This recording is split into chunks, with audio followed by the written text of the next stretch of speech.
Assalamualaikum warahmatullahi wabarakatuh. Kembali lagi bersama saya Muhammad Hermawan Darusatwiko dalam program yaitu Ngaji Sejarah Islam Indonesia. Yang dimana program ini akan mengulik tentang sejarah-sejarah kerajaan Islam yang ada di Indonesia. Nah, kemarin kita membahas tentang kerajaan Samudra Pasai. Nah, selanjutnya kita akan membahas yaitu kerajaan Aceh. Nah, sudah membersamai saya Bapak Ilyas Maulana. Assalamualaikum Pak Ilyas. Waalaikumsalam Apa kabar warahmatullah. Pak? Alhamdulillah sehat. Oh, alhamdulillah.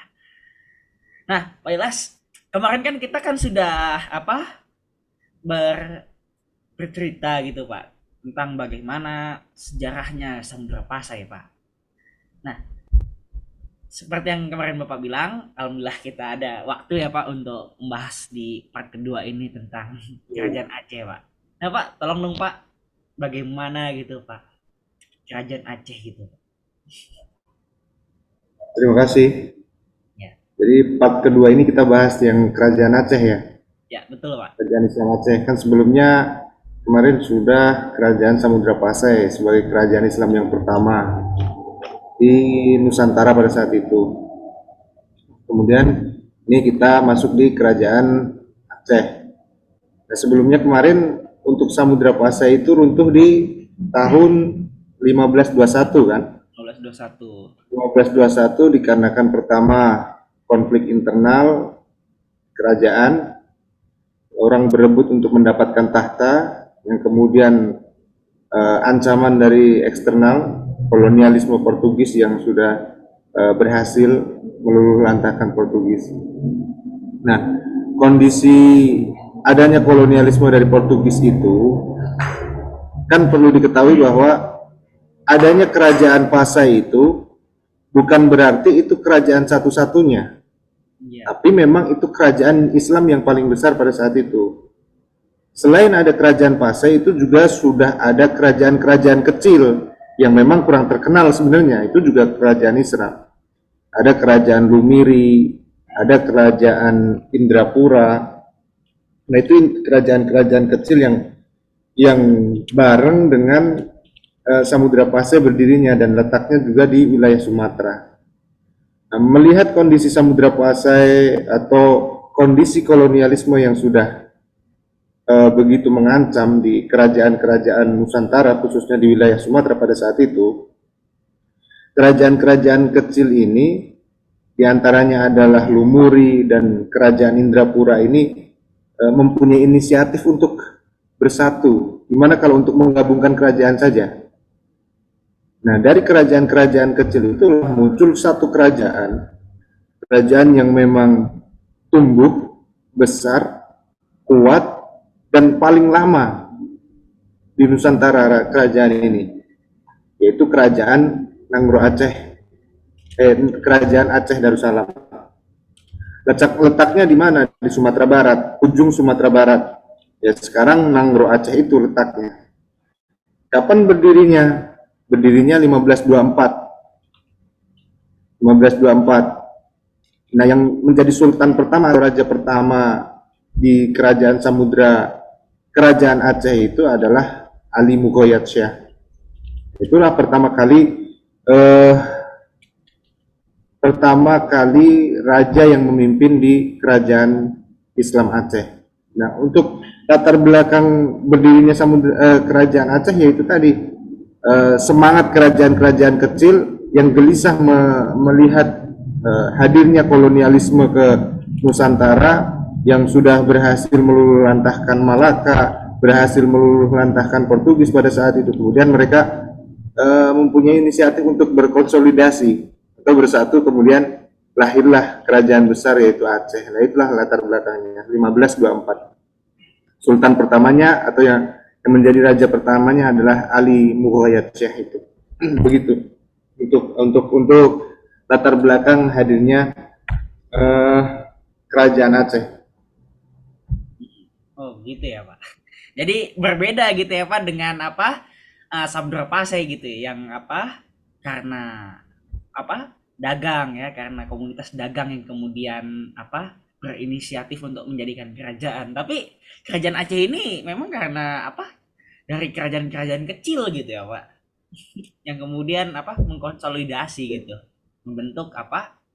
Kerajaan Aceh Darussalam ini ya. Nah, Pak, seperti biasa, Pak. Pasti kan di setiap kerajaan itu kan pasti kan ada apa? Masa kejayaannya gitu, Pak. Masa keruntuhan gitu. Bagaimana ekonominya, Pak? Gitu. Tolong Pak dijelaskan. Oke. Tadi saya lanjutkan ya. Itu tadi saya sudah sampaikan latar belakangnya berdirinya eh, kerajaan Islam Aceh. Letaknya di mana tadi saya juga sudah jelaskan, di Sumatera Barat paling ujung, yang sekarang adalah Nanggro Aceh Darussalam itu. Nah, setelah berdiri di masa kejayaan Ali Mughayat Syah ini, di masa Kesultanan Ali Mughayat Syah ini, raja pertama ini mempunyai inisiatif untuk mengambil alih kekuasaan Portugis yang telah berhasil meluluh lantahkan kerajaan Samudra Pasai pada saat itu. Ingat, sudah ada hubungan luar negeri. Bahkan Ali Mughayat Syah ini, Sultan pertama ini, sudah menjalin hubungan dengan Turki.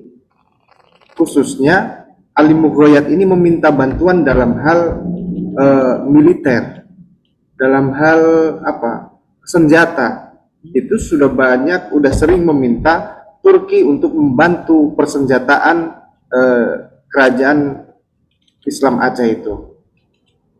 Nah, kemudian Ali Mughayat Syah ini sudah mempunyai rencana untuk segera mengambil alih, melakukan penyerangan di Samudra Pasai agar sesegera mungkin Samudra Pasai ini bisa diambil alih oleh Aceh, dibebaskan dari Portugis begitu. Kemudian ketika ingin melanjutkan untuk mengambil alih Samudra Pasai, Malaka dari Portugis itu pada tahun 1529, Sultan Ali Mughayat Syah qadarullah dicukupkan usianya oleh Allah Subhanahu wa taala. Nah, itu di 1530. 1530 ketika dia sudah mempunyai rencana, sudah banyak meminta bantuan oleh Turki, qadarullah, usianya tidak panjang. Ya memang kalau al-maut itu tidak ada yang tahu, tidak ada intervensi. Memang sudah tua atau gimana, Pak? Apa? Memang umurnya sudah tua atau gimana? Ya, sudah tua karena bukan meninggal dalam posisi peperangan. Sakit. Sebelum perang soalnya. Sebelum mengambil alih Portugis atau Malaka dari sebelum mengambil alih kerajaan Samudra Pasai dan Malaka dari kekuasaan Portugis pada saat itu. Jadi hanya wacana. Ya, baru rencana. Baru wacana enggak. Ya, setelah Sultan Ali Mughayat Syah meninggal ini kemudian digantikan oleh Sultan yang kedua, yaitu Sultan Alauddin Riayat Syah, Sultan Alauddin Riayat Syah Al-Qahar.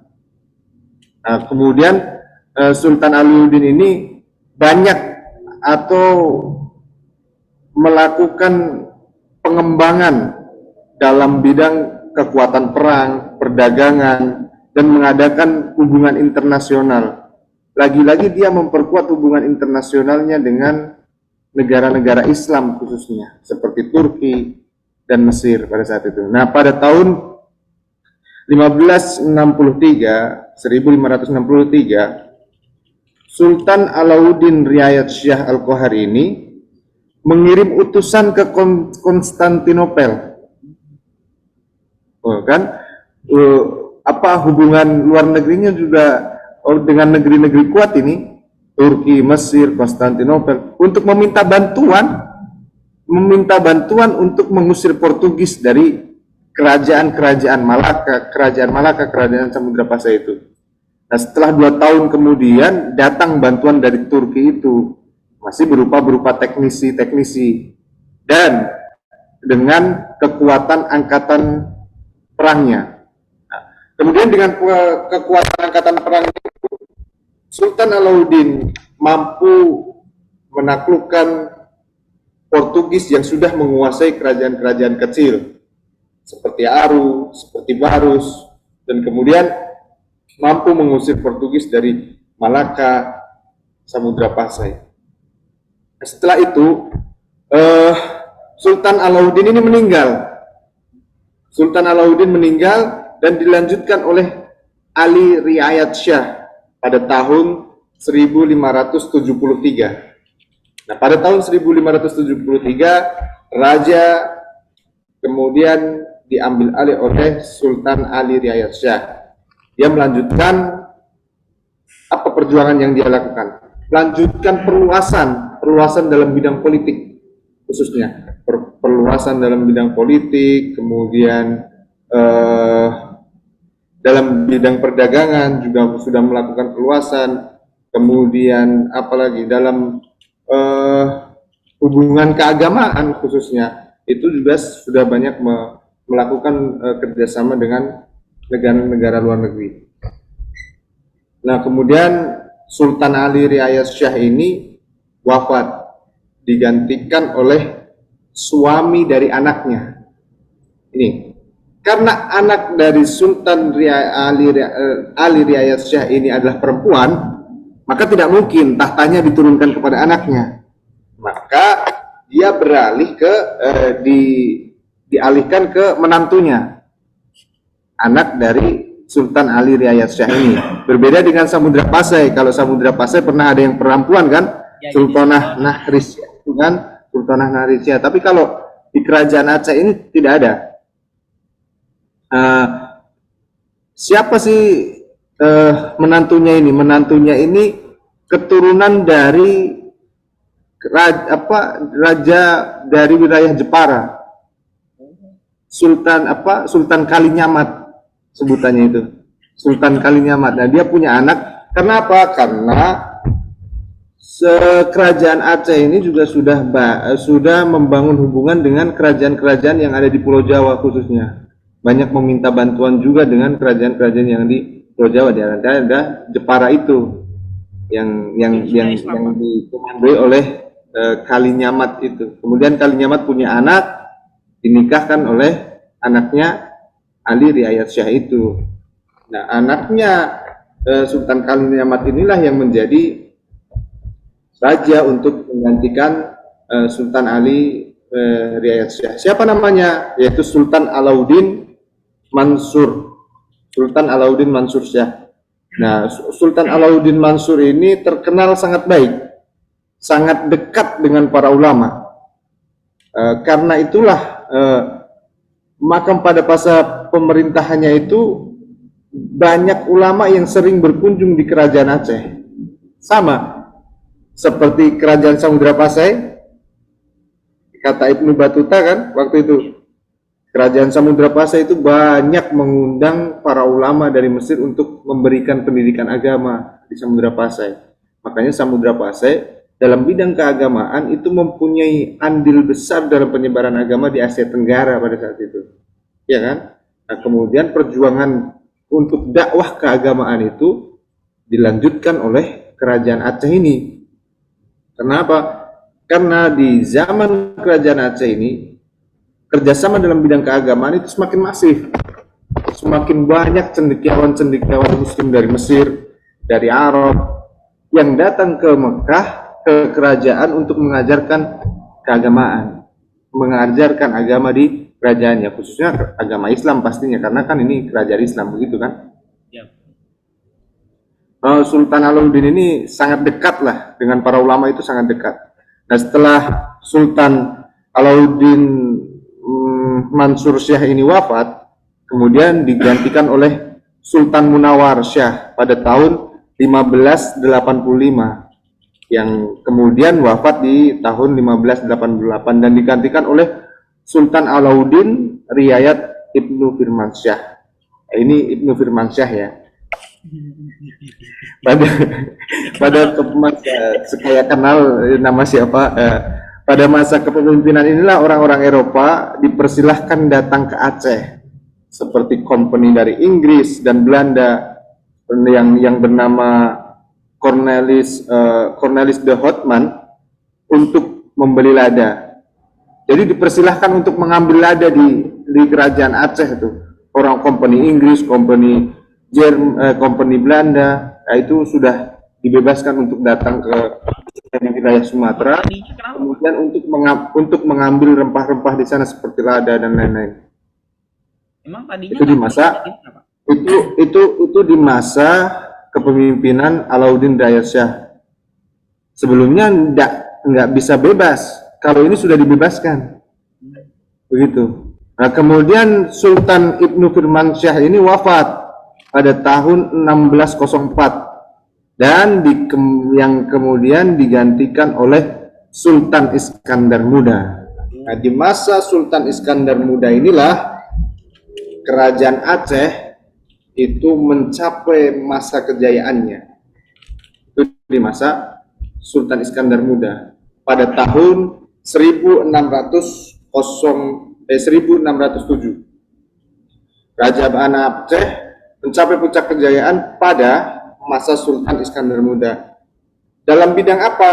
Dalam bidang politik, ekonomi, perdagangan, hubungan internasional, kekuatan angkatan perang, dan memperkuat sektor keagamaan di kerajaan Aceh. Itu di masa kepemimpinan Sultan Iskandar Muda.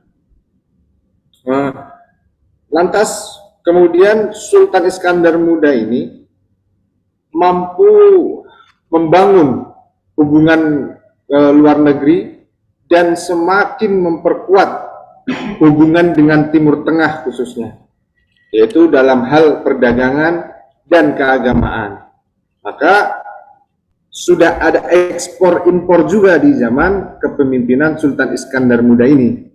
Sudah mampu ekspor barang-barang rempah-rempah itu sudah mampu ekspor di zaman Sultan Iskandar Muda ini. Seperti apa? Apa saja yang diekspor? Misalnya ada gula, kemudian ada guci, ada kayu cendana, ada tekstil, terus obat-obatan, parfum, dan emas. Nah, itu adalah komoditas ekspor dari kerajaan Aceh untuk diekspor di seluruh negara-negara.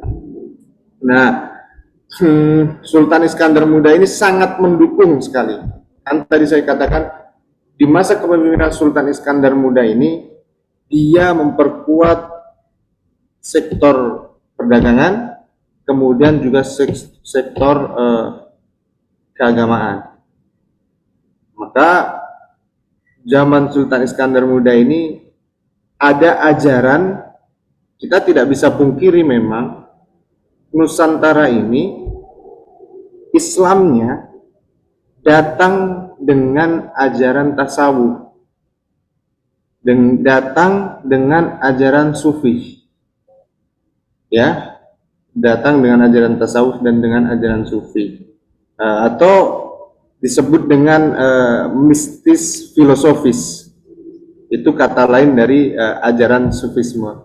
Nah, masuk pada awal abad ke-19, kerajaan Aceh ini mulai mengalami ancaman dari kolonialisme, kolonialisme Belanda khususnya. Nah, itu di masa kepemimpinan Sultan Iskandar Muda. Pada saat itu sudah mulai mendapatkan ancaman-ancaman kolonialisme dari Belanda khususnya.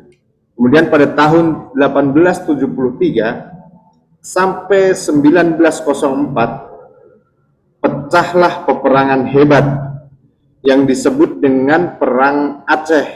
Nah, peperangan yang paling lama ini. Perang Aceh ini adalah peperangan yang paling lama. Perang melawan kolonialisme Belanda. Paling kuat, paling hebat, paling sengit, paling sulit. Karena peperangan ini, masyarakat Aceh atau kerajaan Aceh itu didasari dengan motivasi keagamaan yang kuat. Makanya perang ini disebut juga dengan perang sabil, jihad fisabilillah, karena motivasi mereka adalah didasari dengan keagamaan di perang Aceh ini. Nah, dalam peperangan tersebut kan jenderal pertama yang memimpin Belanda ini, pasukan Belanda itu ada Jenderal Kohler. Kemudian Jenderal Kohler ini meninggal, tertembak oleh tentara kerajaan Aceh pada tanggal 14 April 1873. Jenderal pertama pimpinan tentara kolonialisme Belanda mampu dilumpuhkan, ya, mampu dilumpuhkan oleh pasukan dari kerajaan Islam Aceh. Kemudian pada tanggal 9 Desember itu mendarat lagi kolonial pasukan dari Belanda di Aceh. Melihat kondisi Sultan Iskandar dengan putranya, pada saat itu kan Sultan Iskandar kemudian mengungsi, dia bersembunyilah, jangan sampai dia ditangkap. Makanya Sultan Iskandar Muda ini bersembunyi bersama dengan putranya yang masih kecil pada saat itu, pada tanggal 9 Desember itu. Karena bukan berarti ketika Kohler tertembak itu selesai peperangan. Belanda semakin masif mendatangkan pasukannya ke Aceh pada saat itu, tetapi tidak pernah mampu mengalahkan pasukan Aceh. Kedua kan Belanda di bawah pimpinan Jenderal Van Swieten itu mengumumkan bahwa Aceh itu katanya berhasil dikuasai Belanda. Akan tetapi militansi pasukan Aceh tidak pernah redup ternyata, karena pasukan-pasukan perang Aceh ini melakukan perlawanan terhadap tentara Belanda yang dipimpin langsung oleh para ulama. Para ulama turun langsung memimpin pasukan perang Aceh untuk melawan kolonialisme Belanda ketika perang Sabil di Aceh itu. Seperti siapa saja, ada Panglima Polim, Habibur Rahman, kemudian ada Teuku Cuditiro, ada Teuku Umar bersama istrinya Cut Nyadin. Itu semua adalah ulama-ulama yang memimpin pasukan perang Aceh dalam melawan kolonialisme Belanda. Kemudian pasukan Belanda pada tahun 1878 nih kocar-kacir lagi dapat dikalahkan oleh pasukan Aceh yang dipimpin langsung dan dikomandoi langsung oleh para ulama itu tadi. Waduh, Belanda itu kemudian setelah berkali-kali menggempur kerajaan Aceh tidak pernah berhasil, itu hampir frustasi. Gimana caranya? Belanda mengubah strateginya dengan politik barunya untuk menghancurkan Aceh. Melalui penasehatnya ini untuk merubah politik barunya. Ya, penasehatnya lah pasti tahulah siapa penasehat tentara Belanda pada saat itu. Abdul Ghaffar tahu? Ya, Abdul Ghaffar. Nama samarannya Abdul Ghaffar. Nama aslinya kan Snokhorguni itu kan. Iya. Nah, ini adalah seorang profesor sebagai penasihat militer Belanda pada saat itu. Apa yang dia lakukan sebelum memberikan nasihat terhadap pasukan kolonialisme Belanda atau tentara Belanda pada saat itu? Yang dia lakukan adalah pergi ke Mekah dulu. Pergi ke Mekah untuk apa? Untuk belajar agama Islam 3 bulan. 3 bulan dia bisa bahasa Arab, dia menguasai fikih, kemudian dia bisa baca Quran 3 bulan. Di Rohis sudah berapa bulan ya belajar Quran? Gitu Pak. Lancar belum? Kayaknya udah hampir setahun, tapi kalah sama Snokhorgun yang cuma 3 bulan tapi bisa lancar. Wah, dia kan profesor tuh Pak. Oh gitu, jadi hanya profesor yang bisa begitu? Iya, betul. Oh, jadi kalian-kalian nggak bisa? Bisa. Karena kecil, otaknya juga kecil. Nah itu Snokhorgun kemudian pergi ke Mekah selama 3 bulan belajar agama Islam. Kenapa sih dia punya semangat untuk belajar agama Islam? Ya, karena dia mempunyai misi untuk melakukan penelitian di kerajaan Aceh. Ya, Dia mempunyai misi untuk melakukan penelitian di kerajaan Aceh. Kenapa Aceh itu susah diruntuhkan? Kurang apa coba kita ini Belanda? Persenjataan oke, tentara juga banyak, tapi kok berkali-kali kita melakukan serangan tidak pernah mampu meluluhlantahkan kerajaan Aceh. Datanglah Snokhrudun di kerajaan Aceh. Kerajaan Aceh itu kuat dengan keislamannya, kuat dengan keagamaannya. Itu religius lah, religius betul. Itu kerajaan Aceh, religius asli nih di kerajaan Aceh pada saat itu. Sampai Snokhrudun dia supaya bisa masuk ke kerajaan Aceh itu harus mengubah namanya, yaitu Gofar. Abdul Ghaffar. Abdul Ghaffar ini nama samaran agar bisa diterima di warga Aceh, di kerajaan Aceh, ya. Jadi nggak bisa main-main sembarangan masuk ke kerajaan Aceh.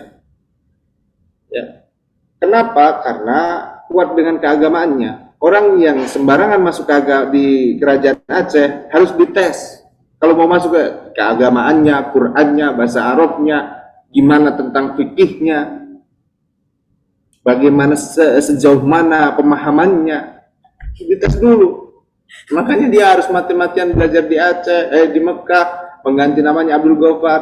Diterimalah dia di Aceh kemudian karena mampu melewati fit and proper test untuk menjadi warga di kerajaan Aceh pada saat itu, karena kuat dengan keagamannya sampai nyamar namanya menjadi Abdul Ghaffar. Kemudian dia menikah tuh di kerajaan Aceh, nikah aja sampai 2 kali juga dia, poligami juga dia. Abdul Ghaffar ini nikah di Aceh, dia bertahun-tahun untuk melakukan penelitian di Aceh. Nah, penelitiannya itu dihasilkan, dituangkan dalam disertasinya, disertasi Snokhrudun. Ada 10 poin hasil dari disertasi Snokhrudun yang meneliti di kerajaan Aceh itu. Di antaranya adalah, saya tidak sampaikan semua 10 poin itu, di antaranya adalah: 1. Memisahkan ulama dari tentara perang di Aceh. Yang kedua,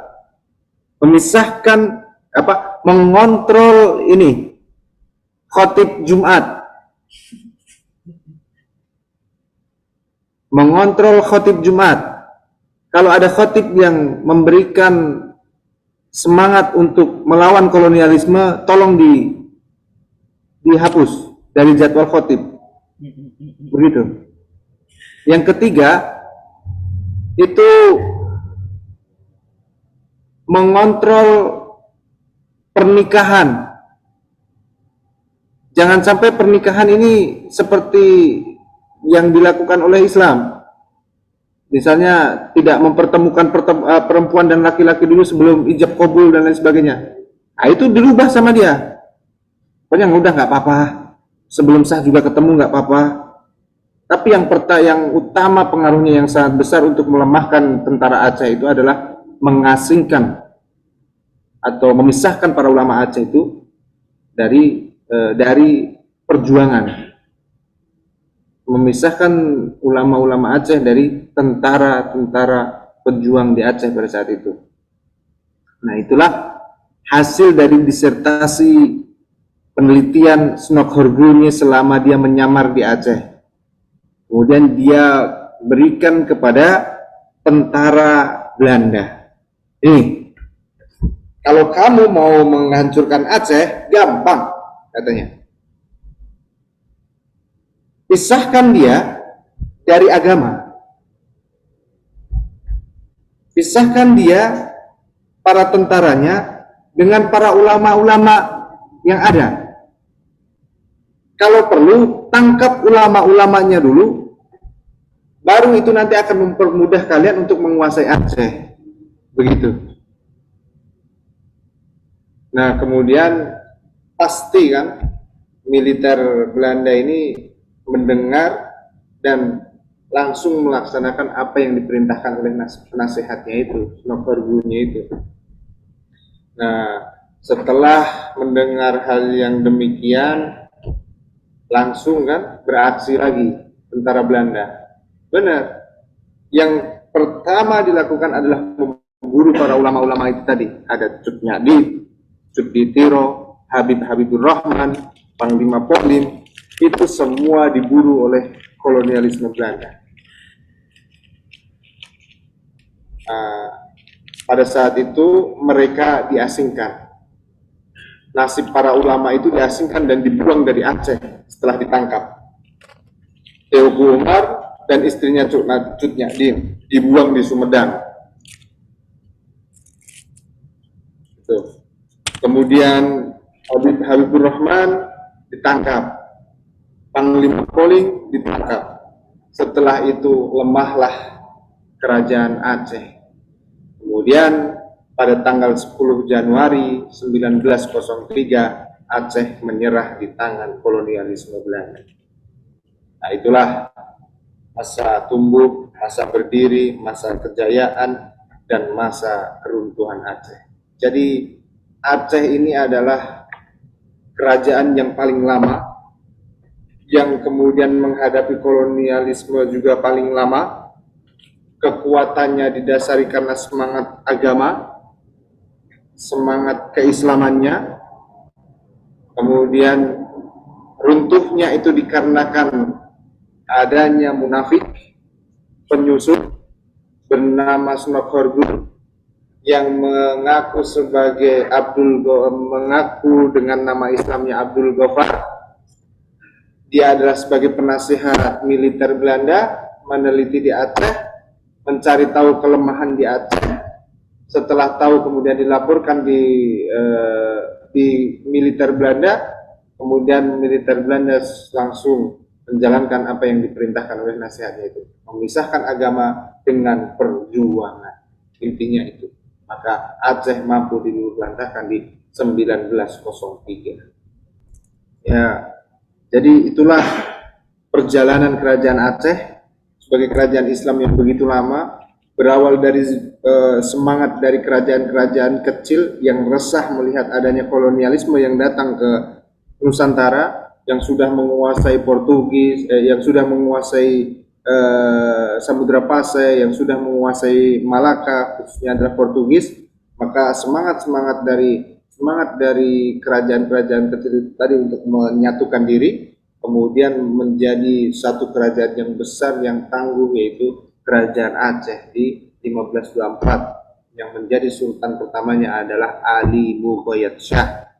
Seiring dengan berjalannya waktu berganti sampai masa kejayaannya datang di Raja atau Sultan Iskandar Muda. Itu sudah mencapai kejayaannya di Sultan Iskandar Muda itu. Aceh mampu dalam perdagangan, ekspor impor begitu luar biasa. Kemudian dalam hal keagamaan khususnya, karena ini memang kerajaan Islam yang identik dengan kekuatan keagamaannya, Islamnya, sampai memanggil seluruh banyak cendekiawan Muslim dari Timur Tengah, Arab, Mesir untuk memberikan pendidikan di kerajaan Islam Aceh. Kemudian kerajaan Islam Aceh mampu berhasil menyebarkan agama Islam di wilayah Sumatera dan sekitarnya.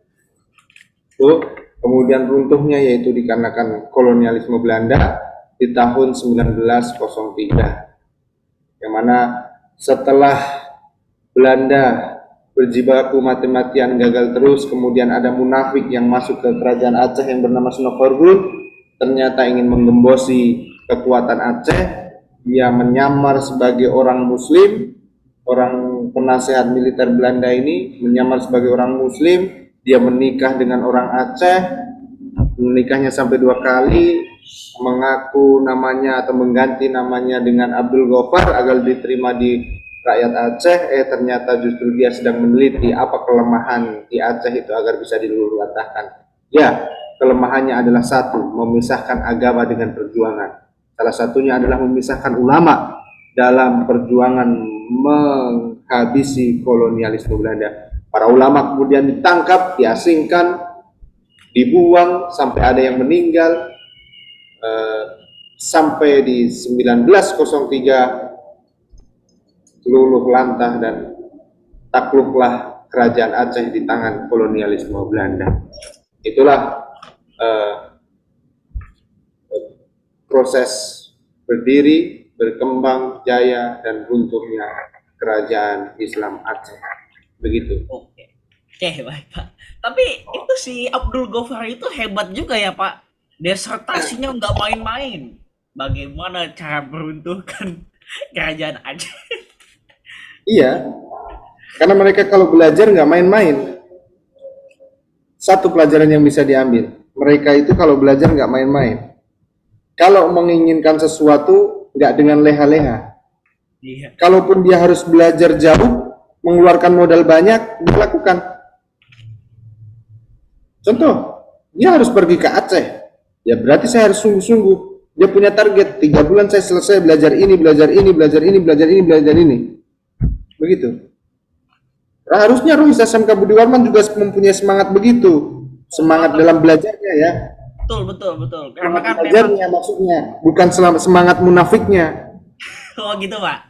Iya, Ya semangat tapi kan memang, belajarnya. Pak, Maksudnya sesu harus ditancapkan di seluruh anggota Rohis SMK Budi Warman bahwa saya belajar agama 3 bulan harus bisa. Belajar Quran 3 bulan saya harus lancar. Belajar fikih 3 bulan saya harus lancar. Belajar sirah nabawiyah 3 bulan saya harus sudah menghafal nasab Nabi. Ya, ya betul, Pak. Memang, dari Pak. Adnan sampai Muhammad atau dari Muhammad sampai Adnan, begitu minimalnya. Atau 3 bulan saya sudah selesai mengkaji sejarah Islam dari Muhammad sampai Khulafaur Rasyidin misalnya. Punya target lah dalam belajar, kan begitu. Betul, betul, betul, Pak. Kemudian harus bisa bahasa Arab 3 bulan, begitu kan? Betul, betul. Nah itulah Snokhorgun, karena ingin meluluhlantahkan Aceh, karena ingin menghancurkan saja dia semangat belajar.